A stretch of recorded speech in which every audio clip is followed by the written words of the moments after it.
Hello my dear student, welcome to Saraswati classes. Saraswati classes के online channel में आप सभी का स्वागत है। और आज मैं आप सभी के लिए लेकर आया हूं क्लास 11th का मैथ्स का चैप्टर 2। और 2 में मैंने आपको पिछली वीडियो में 2.1 समझाया था, रिलेशन एंड फंक्शन। अब मैं आपको 2.2 कराने के लिए जा रहा हूं। ध्यान से देखिए, 2.2 काफी अच्छी एक्सरसाइज है। कई बार इसके क्वेश्चन पूछे भी जाते हैं। इसमें मेनली जो क्वेश्चंस हैं वो इंपॉर्टेंट हैं, जो आ सकते हैं जैसे कि मान लो इसमें पूछ सकते हैं डोमेन, कोडोमेन और रेंज। क्या पूछ सकते हैं? Class 11th chapter 2 exercise 2.2। ठीक है, इसको हम बोल सकते हैं डोमेन, कोडोमेन और रेंज। ठीक है, डोमेन, कोडोमेन और रेंज, ये बहुत अच्छा टॉपिक है और ये ज्यादातर 11वीं कक्षा में आप सभी को आ सकता है एग्जाम में। ठीक है, अब बात करते हैं, हम जैसे क्वेश्चन लिखा हुआ, हम एक एग्जांपल ले लेते हैं। सबसे पहले हम एग्जांपल समझाते हैं जिससे कि सभी बच्चों को ये चीजें समझ में जाएगी। भाई ये क्या लिख दिया सर ने, डोमेन, कोडोमेन और रेंज क्या है, क्या लिख दिया सर ने, हमारे सर के ऊपर से जा रहा है। तो हम पहले आपको कुछ एक एग्जांपल अच्छा सा ले लेते हैं। लिखा हुआ है suppose that A is equal to 1 2 3 4 5 और 6। हमारे पास लिखा है range R is equal to relations to X comma Y such that Y is equal to X plus 1। अब इसमें जो मेनली हम डोमेन के साथ कोडोमेन और रेंज फाइंड करते हैं, तो वह क्या कहलाता है, हम उसके बारे में अध्ययन करेंगे। तो सबसे पहले हम निकालेंगे इसकी value. y is equal to, जो इक्वेशन दिया है हमारे पास x प्लस 1, क्या लिखा है, y is equal to X plus 1। मतलब हमें x की जगह पे ये वैल्यू पुट करनी है 1 2 3 4 5 6 और निकालना है इसकी जो रेंज है वो कहां तक जा रही है। मतलब 6 से आगे नहीं होना चाहिए, 6 से आगे नहीं जाना चाहिए। तो देखते हैं 6 से आगे मोर देन नहीं होना चाहिए। अब मैं यहां पे x की वैल्यू रखूंगा तो y की वैल्यू फाइंड होगी। ठीक है, अब मान लो x की वैल्यू क्या है, 1 है, तो लिखो यहां पे y is equal to 1 plus 1, क्या आ गया 2। मतलब यहां लिखेंगे x की वैल्यू क्या रखने पर, 1 रखने पर y की वैल्यू क्या प्राप्त हुई, 2। तो हम लिख सकते हैं इसकी जो बढ़िया सा आंसर आएगा 1, 2। देखो मैंने ये बना दिया 1, 2, ये लिख दिया 1 2। बढ़िया, इतना समझ में आ गया। अब मैं x की वैल्यू रखता हूं 2, रखिए y इज इक्वल टू आ गया 2 प्लस 2, तो आ गई 4। अब यहां लिख देंगे x की वैल्यू 2 रखी, सो y की वैल्यू आ गई 4। यहां लिख दो 2 और 4। बढ़िया, अब फिर लिखेंगे नेक्स्ट वैल्यू 3, तो 3 प्लस 2, तो क्या आ गई हमारी वैल्यू, y की वैल्यू क्या आ गई 3 प्लस, यहां नहीं सॉरी मिस्टेक हुई, यहां 1 था, क्या था बेटा 1, 2 प्लस 1, यहां क्या आएगा 3, यहां भी क्या आएगा 3, क्या रखने पर वैल्यू 2 रखने पर, यहां भी क्या लिख देंगे हम 3। इतना आया समझ में? मतलब इक्वेशन में जो 1 है वो तो परमानेंट रहेगा, वो तो परमानेंट चलता जाएगा, उसके लिए कोई मतलब नहीं है, वो तो आपका चलता ही जाएगा परमानेंट। ठीक है, अब हम क्या करेंगे, यहां मैंने रखी वैल्यू 1, तो क्या आ गई हमारी 2, और फिर रखी मैंने 2, तो क्या आ गई हमारी, क्या है हमारी वैल्यू 3, और फिर मैं रखा हूं 3, तो क्या जाएगा हमारी वैल्यू 4। क्या लिख देंगे हम, x की वैल्यू 3 रखने पर y की वैल्यू 4 आ गई हमारी। क्या लिख देंगे हम, क्या रखेंगे यहाँ पे 3 वैल्यू रखने पर क्या आ गई 4। अब 4 रखेंगे तो y इक्वल टू क्या हो जाएगा 4 प्लस 1, तो y की वैल्यू क्या आ गई 5। मतलब यहां लिख दो 4 रखने पर 5। अब 5 रखेंगे तो क्या जाएगी 6, तो 6 से तो हमें छोटी चाहिए, तो हम इसको नहीं लेंगे। मतलब जो हमारी, हाँ 6 आ गई ना, तो 6 को लेंगे, तो क्या जाएगा हमारा 5 को 6 आ जाएगा। तो अब हम क्या करेंगे, हमारी वैल्यू 1 2 3 4 एंड 5 जो 1 डोमेन लिख देंगे, यहाँ क्या लिख देंगे, डोमेन। क्या जाएगा, 1 2 3 4 5, ये क्या हो गई, डोमेन। और कोडोमेन क्या हो गया हमारा, कोडोमेन। कोडोमेन और रेंज बतानी है हमें, रेंज। तो देखिए कोडोमेन क्या कहलाएगा हमारा, कोडोमेन हमारा कहलाएगा कोडोमेन कहलाएगा हमारा जो सवाल दिया हुआ है हमें, क्या हो जाएगा, 1 2 3 4 5 और 6। और रेंज क्या हो जाएगी हमारी, रेंज हमारी आ जाएगी जो रेंज हमारी निकली है, क्या निकलेगी रेंज हमारी, 2 3, ये निकली ना हमारी, देखो 2 3 4 5 और 6, लिख देंगे 2 3 4 5 और 6, ये रेंज हो जाएगी। तो इस तरह से डोमेन, कोडोमेन और रेंज को हमें फाइंड करना है। अच्छा क्वेश्चन है, बस थोड़ा सा समझने की देर है, ये थोड़ा सा मैं उस वैल्यू को पुट करने में थोड़ा सा 1 की जगह मैंने वो वैल्यू भी रख दी थी, तो वो थोड़ा सा आपको सुधारना है, बाकी तो कुछ नहीं। और वो भी क्या होता है कि माइंड कॉन्सेंट्रेशन का खेल है, मतलब x प्लस 1 दिया तो 1 तो परमानेंट रहेगा, सिर्फ x की वैल्यू को पुट करना है, 1 2 3, और जो भी x वैल्यू हम जाते जा रही हो, तो वो हमारी डोमेन, कोडोमेन, रेंज जाएगी। ठीक है, अब इस तरह से हम एक आध सवाल और देख लेते हैं कि भाई क्या क्वेश्चन कह रहा है, एक आध हम उठा लेते हैं डोमेन, कोडोमेन, रेंज वाला। ठीक है, कोडोमेन क्या होता है, मतलब जो क्वेश्चन दिया है वो कोडोमेन, और जो डोमेन मतलब जहां तक की जो वैल्यू पुट करने पर आई वो डोमेन, और रेंज मतलब जो हमारे आंसर निकले। अब हम एक सवाल और ले लेते हैं, एक्सरसाइज कर लेते हैं। ठीक है, देख लीजिए। अब मान लो एक सवाल लिखा हुआ है, सपोज दैट 2.2, फर्स्ट क्वेश्चन क्या लिखा हुआ है बेटा, a इज इक्वल टू 1 2 3 और 14 तक। और क्या करेंगे हम, हमारे पास लिखिए r इज इक्वल टू में x Y such that 3x minus Y is equal to 0 where x y function of a, ये लिखा हुआ है। सॉल्व करेंगे, कुछ नहीं करना आपको, इसमें भी वही फाइंड करना है, डोमेन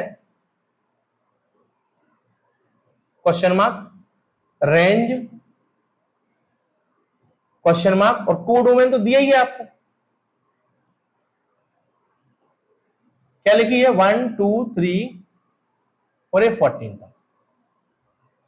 सॉल्व करेंगे, वैल्यू इक्वेशन क्या दिया, 3x is equal minus Y is equal to 0।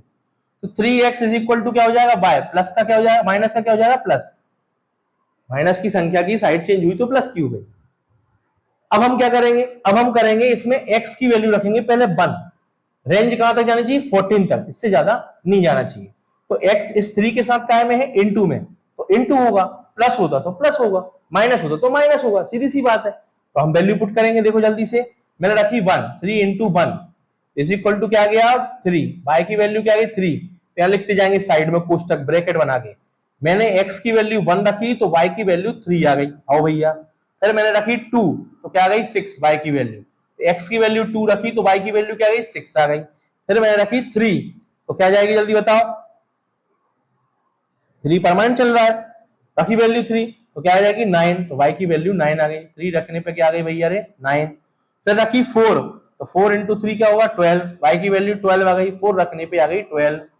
फिर रखी 5 रखेंगे तो क्या हो जाएगी जल्दी बताओ, 5 रखेंगे तो 5 3 जा 15, ज्यादा हो गया, मतलब इसको नहीं लेना है, सिर्फ कहां तक लेना है, यहीं तक, 1 2 3 और 4, क्या लेंगे 1 2 3 और 4, 1 2 3 और 4 तक लेंगे, 3 6 9 और 12। तो देखो ध्यान से, यहां पर रेंज क्या आ गई हमारी 3 6 9 और 12, और हमारा डोमेन क्या आ गया 1 2 3 4, क्या आ गया 1 2 3 और 4।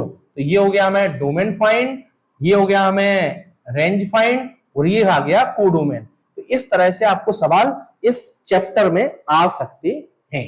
तो आपको अच्छे से पढ़ना है, उनका रिवीजन करना है, समझना है, और कोई भी दिक्कत आए तो बिल्कुल हमें कमेंट सेक्शन में लिखना है। ठीक है, तो डोमेन, कोडोमेन और रेंज मैंने आपको बिल्कुल क्लियर कर दिया है, जहां से आपको कोई भी तकलीफ नहीं होना चाहिए। ठीक है, तो आपको डोमेन, कोडोमेन और रेंज हमने समझा दिया है इस एक्सरसाइज में। अब एक आध सवाल और अपन देख लेते हैं, कोई अच्छा सा सवाल अगर हमें मिलता है तो अपन उसको भी देख लेते हैं कैसे करना है, ध्यान से देखिए। चलिए, अब क्वेश्चन क्या लिखा है, सपोज दैट एक क्वेश्चन दिया हुआ है, ध्यान से देखिएगा, क्वेश्चन लिखा हुआ है determine to domain and range. Question number हम ले लेते हैं इसका, क्वेश्चन नंबर है सिक्स्थ। सिक्स्थ क्वेश्चन क्या कह रहा है, r is equal to X और x प्लस 5, ये लिखा हुआ है x plus 5, x plus 5, so such that x is function of x is function of 0 1 2 3 4 5 2 3 4 and 5। कुछ भी नहीं करना हमें, इसमें भी क्या फाइंड करना है, इसमें हमें क्या फाइंड करना है, डोमेन एंड रेंज बताना है, रिलेशन बिटवीन टू आर। यहां क्या बताना है हमें, डोमेन और रेंज बताना है। करते हैं हम इसको, x की वैल्यू पुट करेंगे तो x प्लस 5 दिया है हमें, तो पहले हम x की वैल्यू क्या रखेंगे, x इज इक्वल टू 1 रखेंगे, तो क्या जाएगा हमारा, जल्दी बताओ, 1 प्लस 5 क्या गया 6, तो क्या गया हमारी वैल्यू 6 आ गई, 1 रखने पे क्या गई 6 आ गई। फिर 2 रखेंगे तो 2 प्लस 5 क्या गई x की वैल्यू हमारी, 2 रखने पर 7 आ गई। देखो हमारी वैल्यू ऑलरेडी ज्यादा ही जा रही है इसको रखने पर, मतलब 1 रखने पे 6 आ रही, 2 रखने पर 7 आ रही है, ठीक है। 3 रखेंगे, 3 प्लस 5 क्या गया 8 आ गई। फिर 4 रखेंगे तो 4 प्लस 5 क्या गया 9 आ गई। और 5 रखेंगे तो 5 प्लस 5 क्या गया 10 आ गई।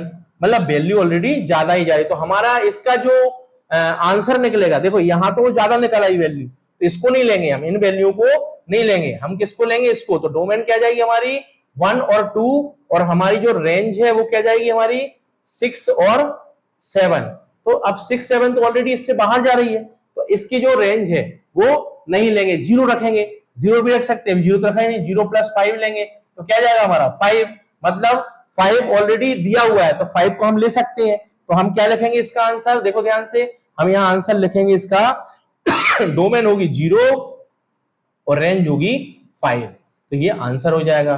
तो इन सभी को नहीं लेना है क्योंकि ये 5 से ज्यादा जा रही हैं, तो इस तरह से ये दोनों इसके आंसर हो जाएंगे, ठीक है। अब हम इसके अगला क्वेश्चन देख लेते हैं, एक आध और उठा लेते हैं क्वेश्चन, कुछ अच्छा सा क्वेश्चन उठा लेते हैं। क्या लिखा हुआ है, मान लो लेस देन 4 बोल रहा है, लेस देन 4, क्या लिखा है question number second, r is equal to X Y such that y is equal to X plus 5 लिखा हुआ है, और हमें क्या करना है, नेचुरल नंबर लेस देन 4, मतलब 4 से छोटे। तो 4 से छोटे कौन से होंगे, 1 2 3, 4 नहीं लेना, अगर 4 से छोटे उसके बराबर बोलता है तो फिर 4 को भी ले सकते हैं। लेस देन इक्वल टू या ग्रेटर देन इक्वल टू तो 4 के बराबर या बड़ा उससे भी ले सकते हैं, छोटा भी ले सकते हैं। अब हम इसमें वैल्यू पुट करेंगे, ये x की संख्या है, y की वैल्यू निकालेंगे, क्या हो जाएगा y equal to X plus 5, तो क्या हो जाएगा y is equal to 1 plus 5। तो यदि मैंने x की वैल्यू 1 रखी तो y की वैल्यू क्या आई 6, तो आंसर 6 आ जाएगा पहला। दूसरा, हमें कहां से आगे निकलना चाहिए, किससे आगे निकलना चाहिए, 3 से आगे, लेस देन भी लेना ना, देखो ऑलरेडी 6 निकल गया। मतलब इस सवाल में क्या हो रहा है कि जो रिलेशनशिप रोस्टर फॉर्म डोमेन और रेंज निकालनी है, अगर मैं वैल्यू पुट कर रहा हूं तो वो सारी की सारी वैल्यू किससे ज्यादा जा रही है, 3 से ज्यादा जा रही है। देखो मैं y की वैल्यू रखता हूं 2, तो 2 प्लस 5 क्या हो गया 7, मतलब 2 रखने पे क्या आ गई 7। फिर y बराबर में ले रहा हूं 3 प्लस 5, तो क्या आ गई 8, देखो 3 रखने पे क्या आ गई 8, मतलब ऑलरेडी हमारी जो वैल्यू है वो जो रेंज है उससे बाहर निकल रही है। तो इस तरह से इस सवाल को हम लेस देन में नहीं आएगा और लिख सकते हैं इसके रोस्टर फॉर्म में, ठीक है। अगला क्वेश्चन ले लेते हैं हम, एक आध क्वेश्चन और उठा लेते हैं जिससे कि इस एक्सरसाइज में आपको कोई भी डाउट्स ना बचे। अब ये तो सिंपल ही फॉर्म है, जैसे मान लो लिखा हुआ है सपोज दैट, एक एग्जांपल और ले लेते हैं हम,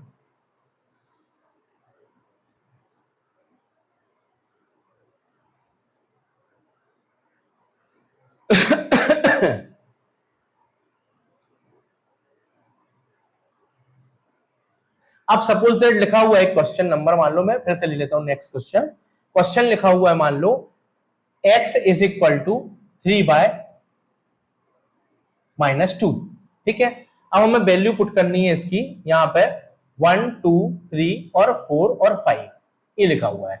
अब हमें इसका निकालना है, तो कैसे करेंगे हम, y की वैल्यू पुट करेंगे, तो क्या हो जाएगा जल्दी बताइए, x is equal to 3 into 1 -2, तो x की वैल्यू क्या आ गई हमारी 3 -2 क्या आ जाएगा 1, ठीक है। अब हम 3 इंटू 2 -2 लेंगे तो क्या हो जाएगा 6 माइनस 2 क्या जाएगा 4। देखो फिर हम लेंगे क्या 3 इंटू 3 माइनस 2 ही है ना, तो क्या जाएगा 9 माइनस 2 क्या आ जाएगा 7। देखो 7 इससे ज्यादा हो गया, मतलब 2 और 4 इसकी क्या बन जाएगी रेंज 1 और 4। तो कैसे करेंगे इसको सॉल्व, हम यहां लिखेंगे इसका क्या जाएगा डोमेन, क्या जाएगा डोमेन, और यहां आ जाएगी रेंज। तो रेंज क्या हो जाएगी हमारी इसकी, देखो मैंने 1 रखा तो क्या गई हमारी वैल्यू 1 रखने पे क्या गई 1, तो यहां लिख दो डोमेन इसकी है 1 और रेंज भी क्या गई 1। अब दूसरा हमने क्या रखा 2, तो 2 रखने पर क्या आई हमारी वैल्यू, 2 रखने पर हमारी वैल्यू आ गई 4। तो इस तरह से हमें दोनों चीजें होंगी, इसके आगे नहीं निकालेंगे क्योंकि ऑलरेडी आगे निकल रही है। और हमारी कोडोमेन क्या है, कोडोमेन कोडोमेन हमारी 1 2 3 4 और 5, ये कोडोमेन हो जाएगी हमारी। तो डोमेन कोडोमेन और रेंज हम निकाल सकते हैं इस तरह से, ठीक है। तो अब आपको चैप्टर 2 में 2.1 में कुछ भी नहीं बचा, जो कि आपको सवालों में कोई डाउट हो या दिक्कतें हो, और फिर भी अगर कुछ डाउट आते हैं या प्रॉब्लम्स आती है, देखिए इस जीवन में कोई भी व्यक्ति परफेक्ट ज्ञाता नहीं होता है, मैं भी कोई बहुत बड़ा ज्ञाता नहीं हूं, सब व्यक्तियों से सब इंसानों से गलतियां होती हैं। यदि हम पढ़ रहे हैं तो गलतियां होंगी, जो नहीं पढ़ता है उससे कोई गलती नहीं होती। एक अच्छी कहावत कही गई है, more study so more doubt, no study so no doubt. तो आप अच्छे से पढ़िए, और अगर कोई भी आपको डाउट आते हैं, समस्या आती हैं, तो आप बिल्कुल हमें कांटेक्ट कीजिए। सरस्वती क्लासेस में आप डाउट सॉल्व करने के लिए कमेंट लिखिए और ज्वाइन करिए Saraswati classes. Thank you my dear student.